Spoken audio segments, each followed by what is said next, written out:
agarsiisanii akkana jedhee barsi jaaraa harkatti qabate. Hayi. Hadir. Okay.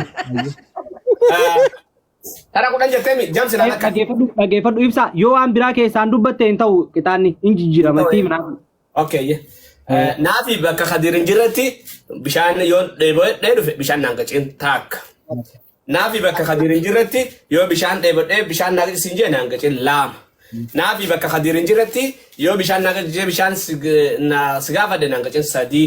Naafi bakka Hadirin jirratti yoo bishaan sigaafadhe bishaan naan qaciin afur. Naafi bakka Hadirin jirratti yoo bishaan naan qaciin jee bishaan naan qaciin shan. Naafi bakka Hadirin jirratti yoo bishaan sigaafadhe bishaan naan qaciin ja. Naafi bakka Hadirin jirratti fuulanuu bishaan naan qaciin torba.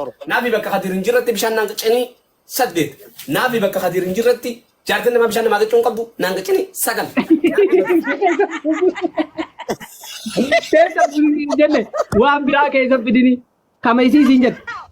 Egaa kan machiin jettan yoo jiran naafi bakka Hadirin jirratti yoo bishaan naan qaciin kudhan. Yalla. Hadiran naafi jiran dhalee yoo sirraa baasu baadhaa. Wallah. Amma nama dhibba lamaa fi wayitu jira sheerii na godha. Yalla. Please itti mudda. Wallahi lazim na. Please. Sheer naa godha hundi keessan sheer. Maaliif kan walaaltan? Sheer naa godha jira kan maal abrin turu. Soddom kun maal eega namni dhibba lamaa fi soddom. Sheer koppilii hundi keessan sheer. Namni keessaan qabne taabii gochuudha. Namni immoo post na godhu galateeffachaa yaasinoo kiyya thank you. Habiibi kiyya. Maali yoo taphatan naa godhan giftii yoo kan nulle dabdan. Hadiruma gammademu. Sheerii naa godha.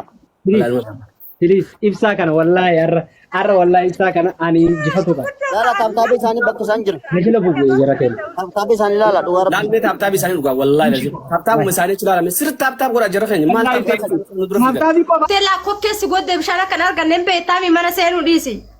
mana sireen seenuun jee malee mana kaana keessaan taphadha Hadiruu aduuf tinima. Amma eenyutu dhiisee deemare keessummaa mana jiru. Keessaa bayaa mana yoo ta'e taphattellee tol seenaa si jalaa bayaa. Eenyu hojii taphat. Si wajjin ta'a daree naafi. Qalbii.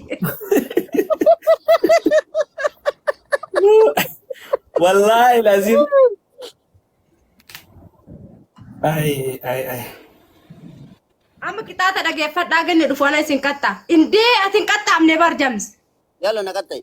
Maaf mishkila aadi. Atiin kun garaana nyaattalle wallahi si qaxxa'uu hin danda'u beekta.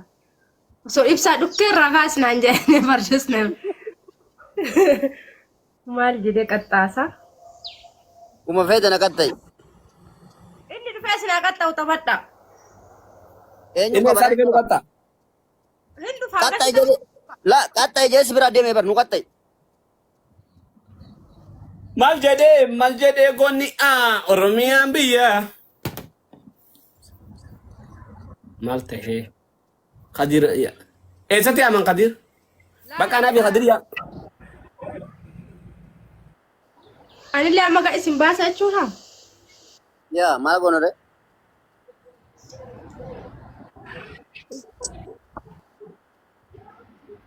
Sallee ofirraa darbuudha kaa carraan biraan jiru. Laafiyyee mudhattee biyya koosii jaaladha.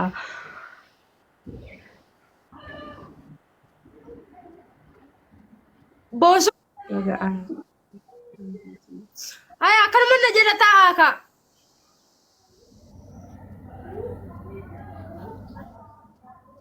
La.